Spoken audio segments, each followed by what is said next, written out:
Nintendo ninjas are widely considered to be a myth by many in the gaming community. However, there are some personal experiences that people can attest to.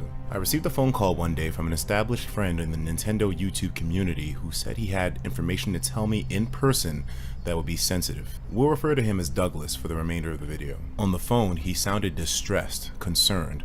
All he told me was that the news involved Nintendo and something that was crucial for him to share with me. This incident happened around the last 2 years, and it revolved around a major leak which had happened on Nintendo's end. This is nothing new for a lot of us who've kept up with these instances. This one in particular was especially egregious with the way that it was done. There was definitely an inside man involved from what Nintendo's perspective was, and they were doing all that they could to get to the bottom of it. We went to a secluded restaurant in Times Square where we could discuss this issue and the details could be shared without too many ears listening in.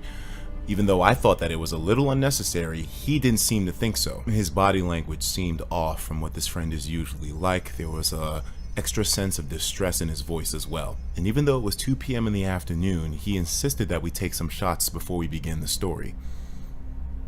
I think that tells a lot of where his mind might have been. He came home from running errands outside as any other day.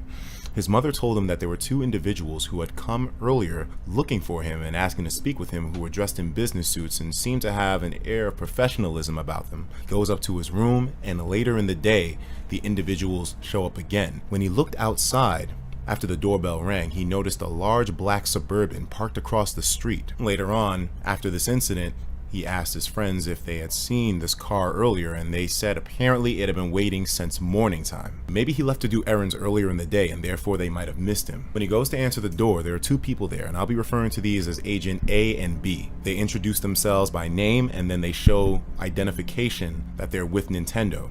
In his own words, instantaneously his heart sank, and knowing him personally and the type of projects he's worked on, he actually had nothing to do with the leaks in question.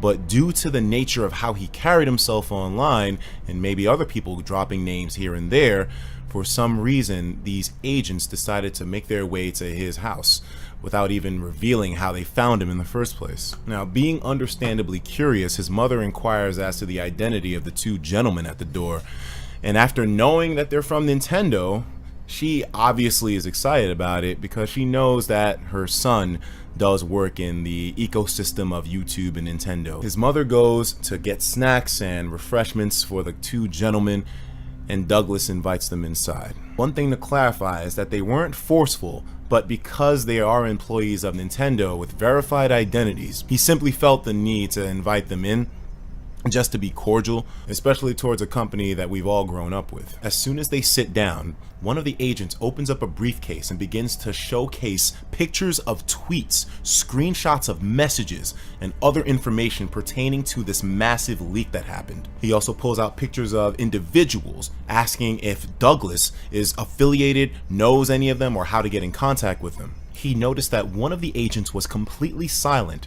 most likely recording the situation using some sort of concealed means. Their demeanors were direct, firm, and inquisitive. And even though they agreed to have refreshments prepared by the mother, when they were presented to them, they never even ate anything. After speaking with him for an hour and not getting any valuable information out of him, they decided to take their leave, but not before leaving a plethora of different ways to communicate with the 2 agents, including email and business card with phone numbers. While he was telling me this story inside of the restaurant, he showed me these specific items. I've seen it with my own eyes. Just as swift and ominous as these agents made themselves known, they vanished. And to this day, he's never contacted them or heard anything back from them again. In terms of what the Nintendo ninjas are, this is subject to interpretation. Maybe it could be their legal team or some sort of damage control to protect intellectual property or leaks. And despite a lot of details of this story being omitted or changed for the sake of privacy concerns, there are still a lot of factors to this which I know personally that I just can't share with you all that strike me as somewhat disturbing and kind of badass, to be honest with you. And if a trusted friend with a true story with certifiable documentation isn't enough to prove to you that this might be something legitimate, I've even had almost my own personal brush-in with the Nintendo ninjas due to a certain foolish instance of trolling that I sort of engaged in at one point. Even if you don't believe the rumors or the legends or the myths themselves, I can tell you from my own personal experience and from stories that my friend Douglas had told me and stuff I've seen from others online that the Nintendo ninjas do exist. And even though we don't know how the entity themselves operate,